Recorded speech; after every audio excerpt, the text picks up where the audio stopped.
본인의 트위터에 이런 글을 올렸습니다. 직구보다 변화구에서 왜 더 많은 홈런이 나오는 줄 아세요?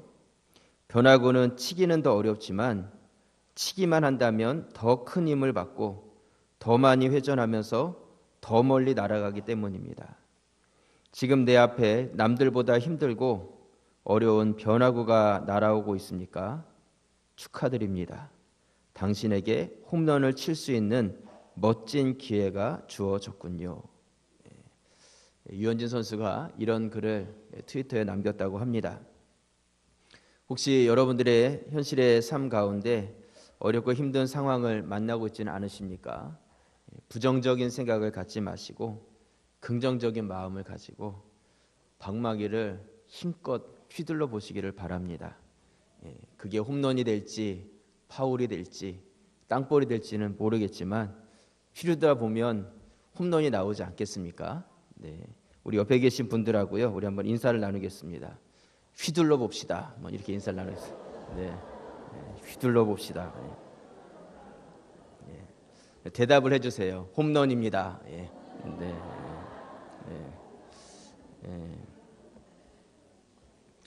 저희가 11월 달을 사명자의 달로 정하고 사명자에 대한 말씀을 나눠가고 있습니다.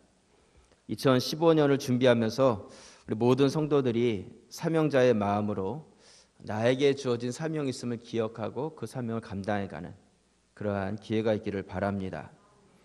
여러분, 사명자라는 것이 무엇이라고 생각을 하십니까?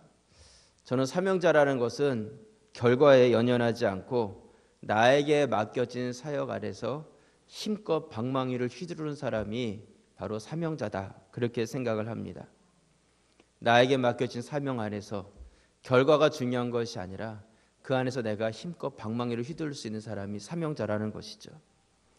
지난번에 주소택 목사님 사역하시는 청주에 있는 수련원에 우리 피택 되신 권사님들하고 같이 다녀왔습니다. 정말 아름다운 곳에서 좋은 시간을 가졌는데요. 제가 그때 머물렀던 그 방 한쪽에 액자가 이렇게 걸려 있었습니다. 제가 그 액자를 핸드폰으로 해서 사진을 찍었습니다. 사진을 좀 보여주시겠습니까? 사진이라서 잘 안 보일지 모르는데요. 내용은 주 목사님이 늘 하셨던 그 말씀이에요. 나는 아무것도 해보지 않고 실패했다기보다는 최대한 일을 해보고 그 결과는 하나님께 맡긴다. 나는 아무것도 해보지 않고 실패했다기보다는 최대한 그 일을 해보고 그 결과는 하나님께 맡긴다.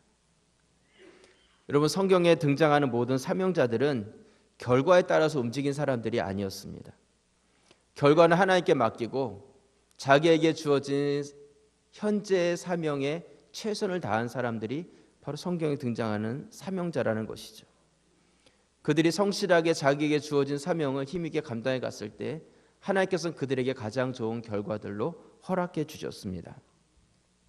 세상에는 능력 있는 사람, 잘난 사람, 이런 사람들을 선택해서 결과 중심의 일을 맡기지만 우리 하나님은 그런 분이 아니라는 것이죠.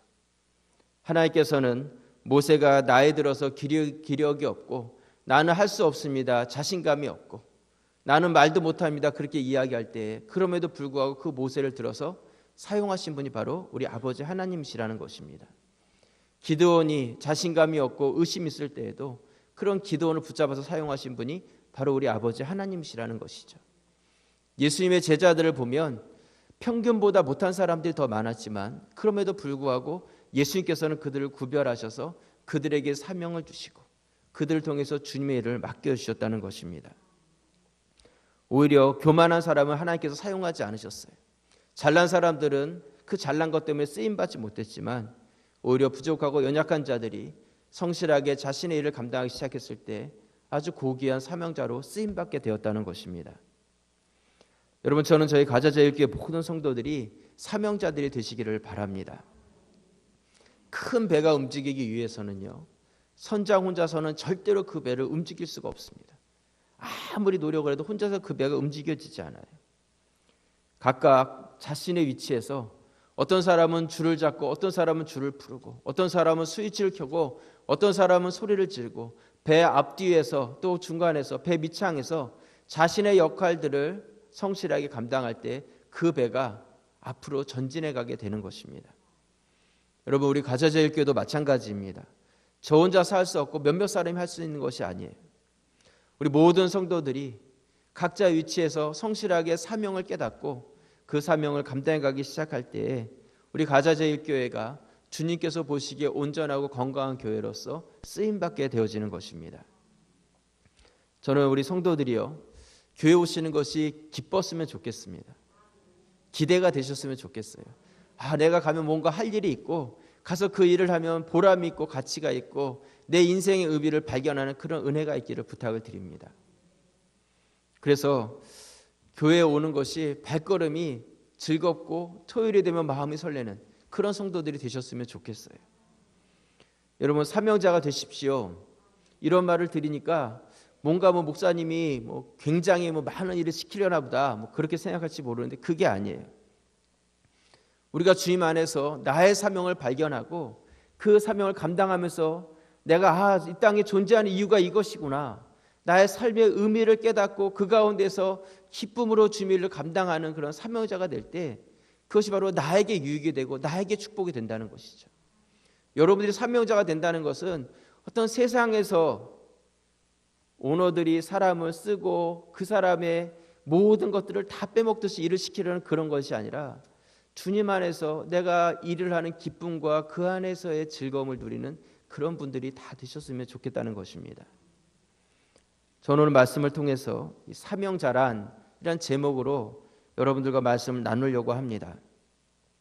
성경이 말하고 있는 사명자가 어떤 사람인지 오늘 말씀을 통해서 같이 나눠보고 내 인생 가운데 어떤 삶을 살아가야 될 것이고 내가 해야 될 사명이 무엇인지를 발견할 수 있는 그런 귀한 시간이 되실 수 있기를 바랍니다.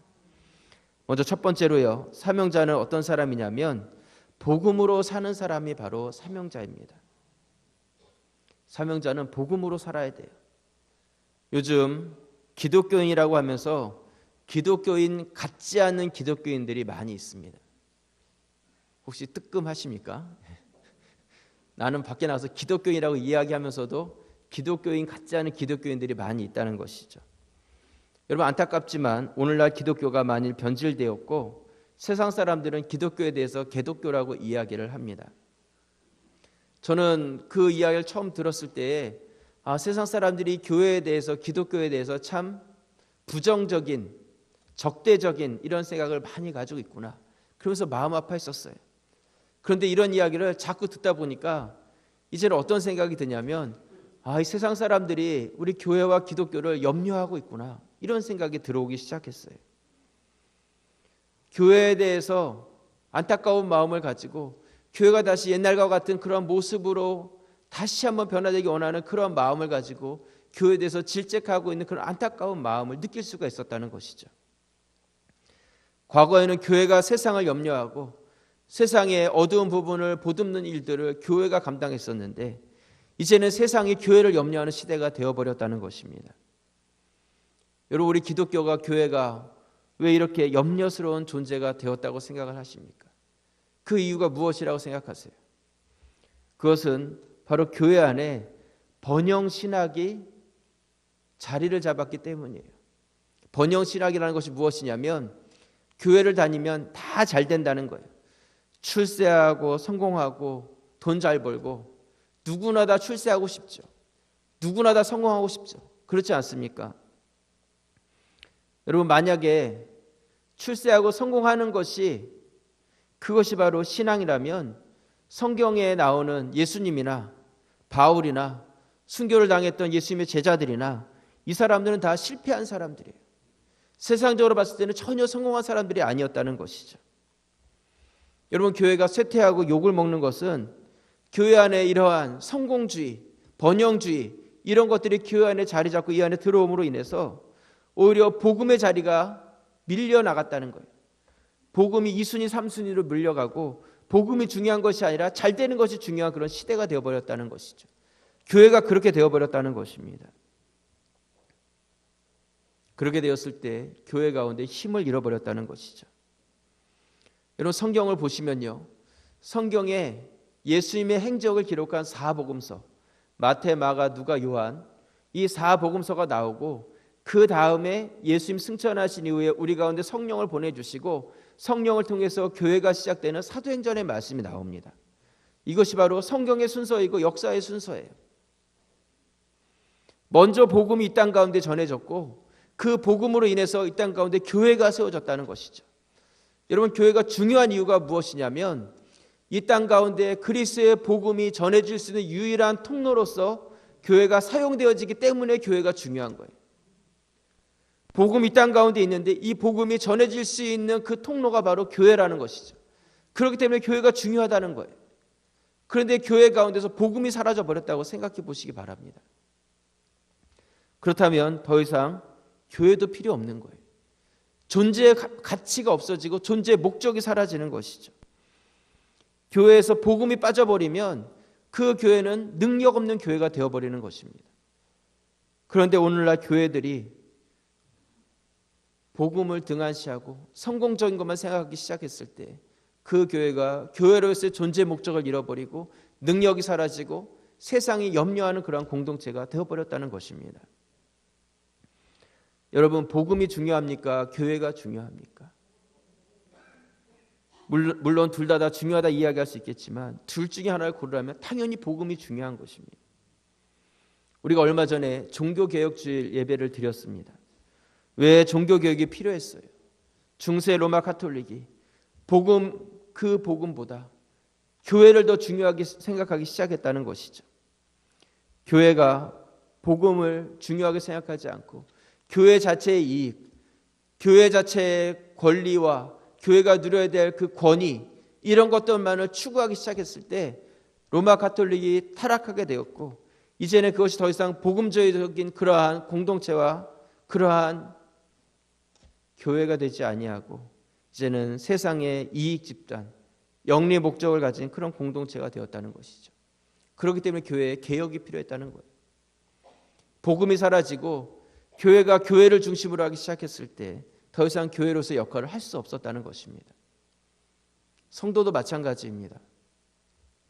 우리가 그리스도의 성전된 삶을 살아가고 있는데 주님의 사명자로서 우리에게서 복음이 빠져버리고 세상의 이익과 세상의 권리와 성공만을 추구하면서 살아가게 되면 자연스럽게 우리의 능력이 사라지고 존재의 의미가 사라져버린다는 것입니다. 오늘 우리가 고린도 교회 이야기를 살펴보게 되는데요. 이 고린도 교회는 참 문제가 많은 교회였습니다. 고린도후서 2장 17절에 보시면 우리는 수많은 사람들처럼 하나님의 말씀을 어떻게 해요? 혼잡게 하지 아니하고, 우리는 수많은 사람들처럼 하나님의 말씀을 혼잡하게 하지 아니하고 그 순전함으로 하나님께 받은 것 같이 하나님 앞에서와 그리스도 안에서 말하노라, 이렇게 이야기하고 있습니다. 바울은 이런 고백을 하고 있어요. 우리는 수많은 사람들처럼 하나님의 말씀을 혼잡하게 하지 않았다. 오히려 하나님께로부터 받은 그대로, 그 말씀 그대로를 하나님 앞에서, 그리스도 앞에서 그대로 내가 전했다, 이렇게 이야기를 하고 있습니다. 그렇다면 수많은 사람들은 어떻게 했다는 거예요? 하나님의 말씀을 혼잡하게 했다는 것이죠. 고린도 교회 안에 들어왔던 수많은 사람들이 하나님의 진리된 말씀이 있는데 그 말씀을 진리대로 가르치지 아니하고 혼잡하게 하는 자들이 그 안에 많이 있었다는 것입니다. 여기서 혼잡하다는 것은 어떤 뜻이냐면요, 잡스러운 것이 섞여버렸다는 거예요. 혼잡했다는 것은. 이 혼잡이란 단어는 헬라어로 카펠리오라는 단어를 사용하고 있습니다. 이 카펠리오라는 단어가 어떤 뜻을 가지고 있냐면 여기저기 떠돌아다니면서 물건을 파는 행상들 있지 않습니까? 이런 사람들을 카펠리오라고 이야기를 했습니다.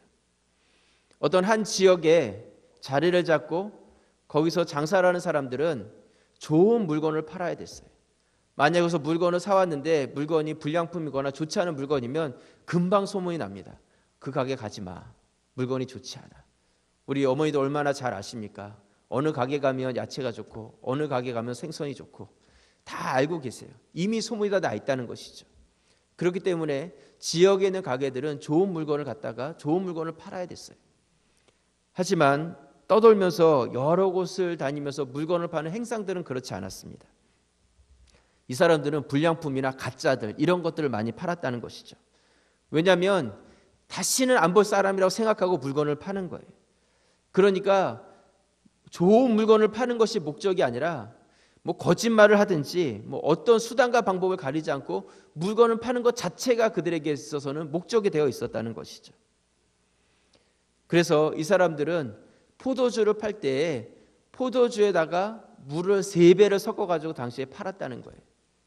그것이 뭐 맛이나 있었겠어요. 그래서 바울은 당시에 이 혼잡하게 했다는 이 단어는 바로 이 떠돌이의 행상들처럼 바로 복음에 대해서 온전한 참 진리의 말씀을 전한 것이 아니라 그들이 하나님의 말씀이 전해지는 것이 목적이 아니라 내가 드러나고 내가 말하는 이것이 그 사람들에게 영향력이 되고 그 사람들의 마음을 사로잡기 위해서 거짓말이든지 무엇이든지 그냥 마음껏 내뱉으면서 그렇게 이야기를 해댔다는 것이죠. 진리를 전하는 것이 목적이 되지 않았습니다. 자기 사람 만드는 것이 목적이 되어서 그렇게 말하는 사람들이 수많이 있었다. 이렇게 바울은 지적하고 있습니다. 여러분, 우리가 사명자에 대한 이야기를 나누고 있습니다. 여러분들은 사명자가 어떤 사람이라고 생각을 하십니까? 나에게 맡겨진 일에 대해서 최선을 다해서 성실하게 충성되게 일하는 사람, 보통 우리가 그렇게 생각을 할 것이에요. 물론 맞는 말씀입니다. 하지만 우리가 이 충성되게 일하기 전에 우리가 먼저 가져야 될 것이 있다는 것이죠. 충성됨 전에 먼저 가져야 될 것이 있는데 그것이 무엇이냐면 바로 섞이지 않은, 변질되지 않은 복음을 우리가 가지고 있어야 된다는 거예요. 그것을 붙잡고 우리가 나에게 맡겨주신 사명을 감당해 갈 수 있어야 한다는 것이죠. 그것이 없는 상태에서 아무리 발버둥 쳐도 그것이 사명이 되지 못하고 주임의 역할이 되지 못한다는 것입니다. 오늘 본문의 말씀인 고린도전서 9장 13절 말씀에 보시면요, 성전의 일을 하는 이들은 성전에서 나는 것을 먹으며 제단에서 섬기는 이들은 제단과 함께 나누는 것을 너희가 알지 못하느냐. 바울은 구약에 있는 말씀을 그대로 이야기하고 있어요.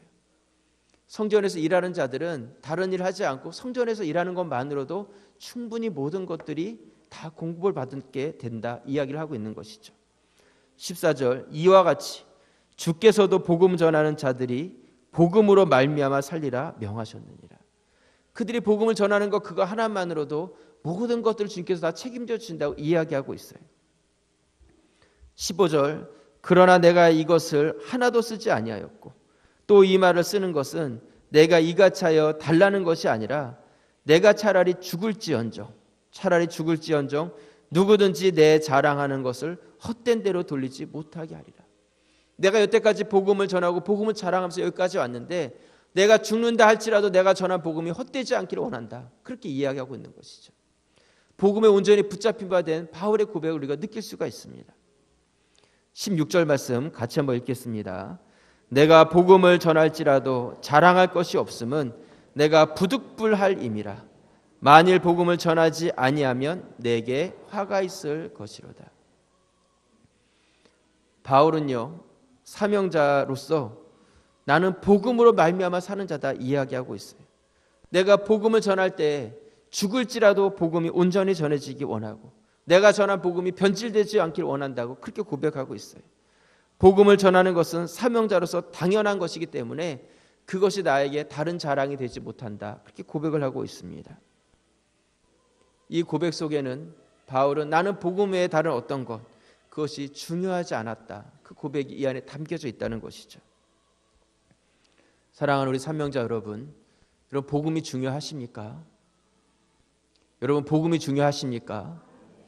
여러분들에게 복음이 중요하십니까? 여러분들에게 복음이 중요하십니까? 여러분들이 사명자로서 이 땅을 살아갈 때 내가 가진 능력도 있고 내가 배운 전공도 있고 내가 가진 직업도 있고 내가 가진 삶의 모든 영역들이 있습니다. 그 모든 것 안에서 복음이 드러나질 때 여러분들이 사명자가 될 수 있습니다. 그 모든 것 속에서 복음이 드러나져야 된다는 것이죠. 교회에서 받은 직분도 마찬가지입니다. 이 직분은 계급이 아니에요. 로마 카톨릭은 아주 철저한 계급적인 그러한 구조를 가지고 있습니다. 왜 로마 카톨릭에 반해서 만인 제사장설이 나왔겠어요? 그것은 다른 것이 아니라 모든 사람들이 하나님 앞에서 평등하고 모든 사람들이 하나님 앞에서 온전히 다 예배 드릴 수 있는 자들이라는 것을 그들이 이야기하기 원했기 때문에 그런 어떤 계급적인 것들을 다 타파하고 하나님 앞에서 평등함을 가지고 예배하자는 그 만인 제사설이 그렇게 나오게 되었다는 것이죠. 이미 직분을 받은 분들도 계시고 또한 직분을 받으려는 분들도 계십니다. 제가 교육하고 반복하면서 이야기하는 것은 우리가 받은 직분이 계급이 아니라는 거예요. 그렇다면 왜 우리에게 이러한 직분들을 허락해 주셨겠는가?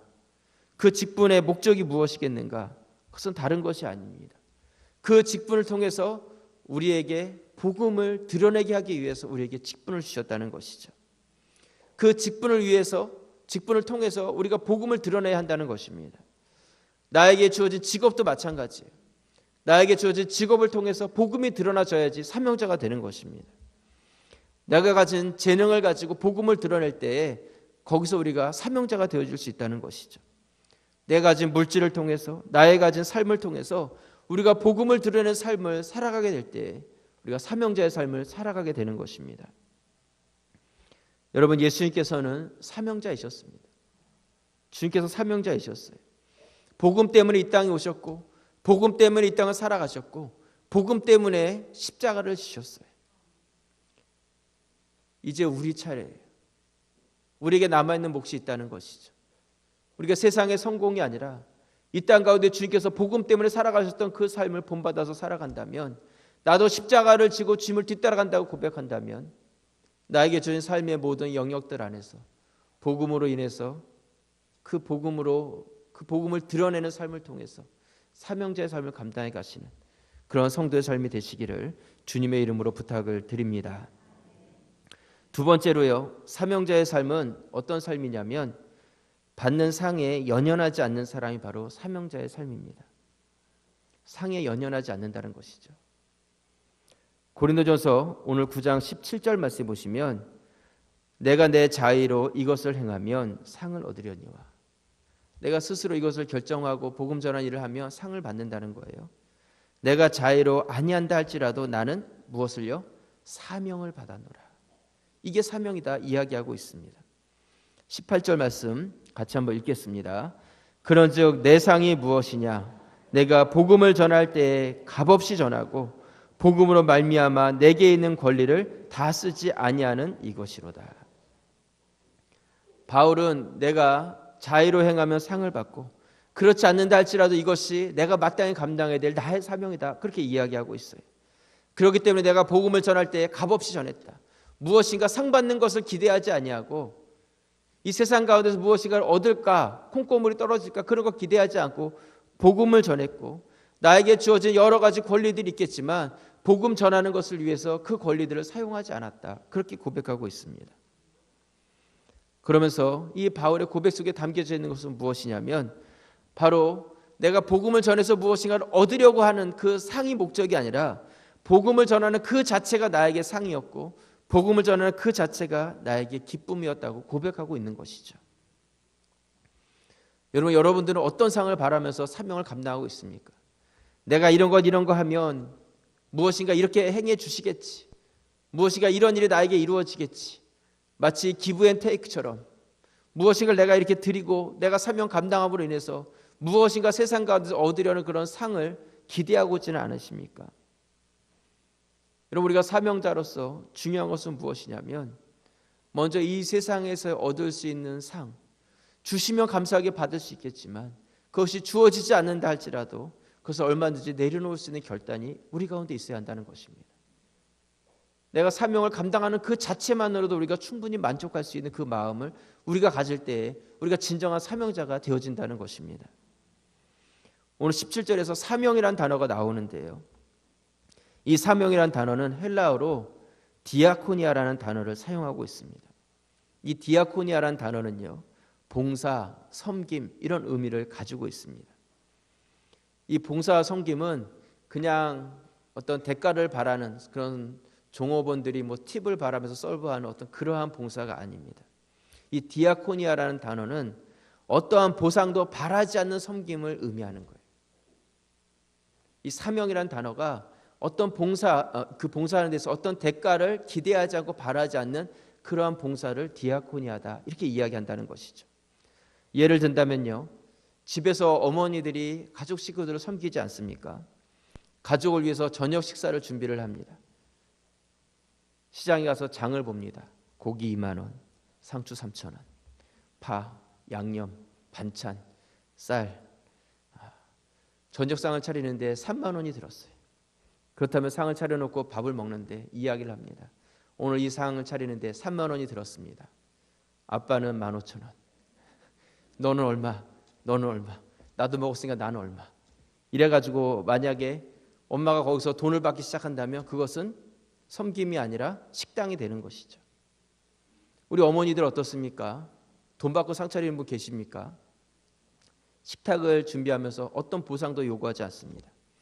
오히려 더 많이 먹어라, 더 많이 먹어라, 더 챙겨주고, 나는 못 먹어도 자식이 먹을 때 더 기뻐하고, 자기가 음식을 준비했는데 잘 먹어주는 것, 그건 하나만으로도 내가 먹지 않아도 배부른 것이 우리 어머니들의 마음이라는 것이죠. 이런 사명이라는 것이 바로 그렇다는 것입니다. 어떤 물질에 관계되지 않아요. 상황과 환경에 따라서 이랬다 저랬다면 그것은 사명이 아니라는 것이죠. 나에게 맡겨진 그 사명 안에서 어떠한 대가도 어떠한 보상도 어떤 것이 나에게 주어지지 않는다 할지라도 그것에 관계없이 나의 것으로 알고 붙잡고 갈 수 있는 것이 바로 사명이라는 것입니다. 이 사명을 잘 표현한 찬송이 323장 찬송이에요. 옛날엔 355장 찬송이었는데, 부름받아 나선 이 몸 어디든지 가오리다. 괴로우나 즐거우나 주만 따라 가오리니 어느 누가 막으리까 죽음인들 막으리까.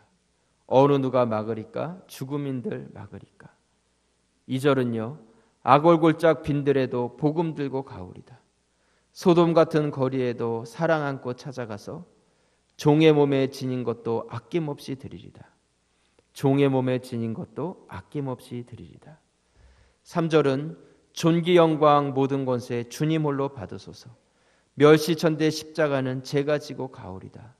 이름 없이 빛도 없이 감사하며 섬기리다. 이름 없이 빛도 없이 감사하며 섬기리다. 여러분, 무슨 말이 더 필요하겠습니까?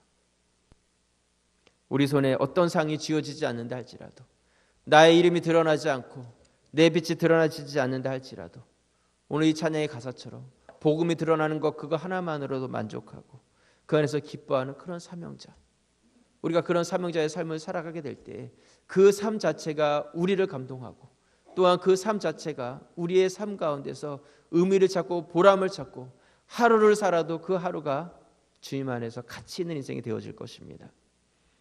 여러분들이 바로 그러한 찬양의 고백처럼 그런 사명자들이 되시기를 주님의 이름으로 축원합니다.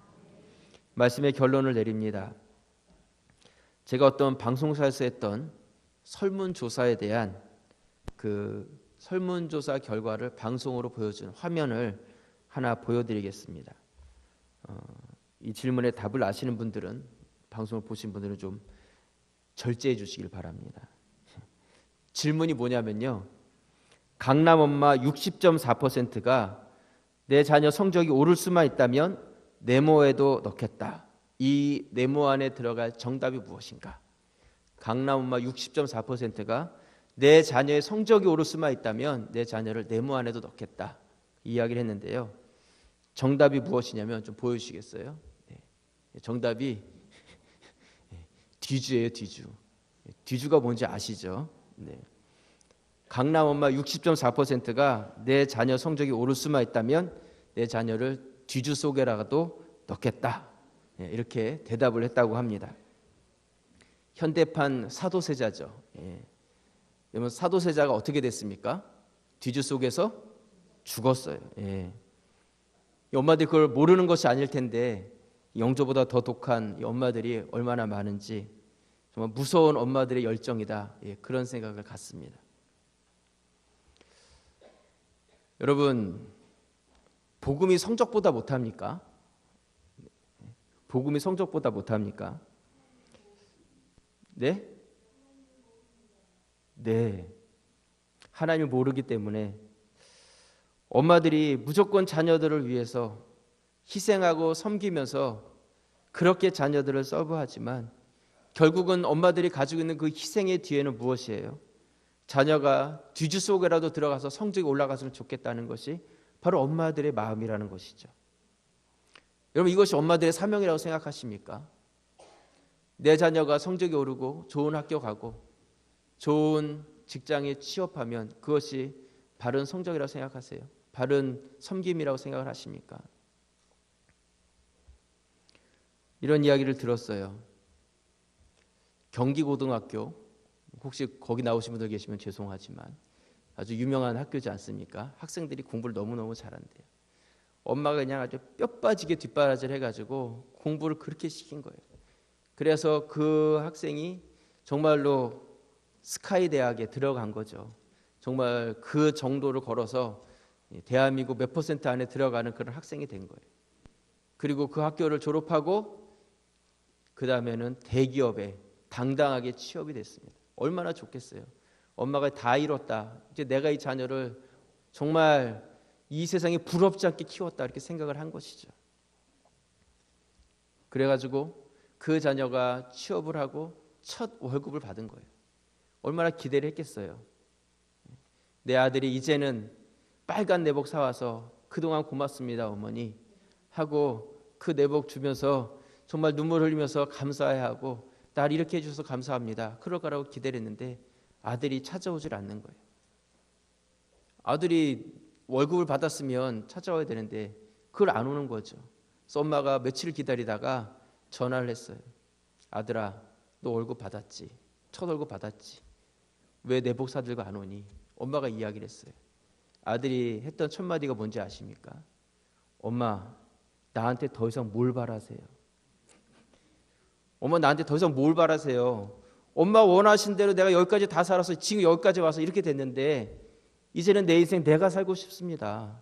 나한테 더 이상의 어떤 것도 기대하지 마십시오. 더 이상 아무것도 기대하지 마세요.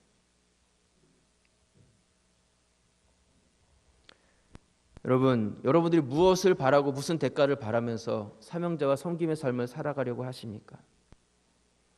여러분, 복음을 위해서 내가 어떤 다른 세상의 상을, 물론 우리 주님 나라의 상은 있겠지만 세상의 상을 기대하지 않고 성실과 최선을 다하고 여러분들이 그 사명을 감당해 가고 있습니까? 여러분이 그것을 붙잡고 있냐는 것이죠.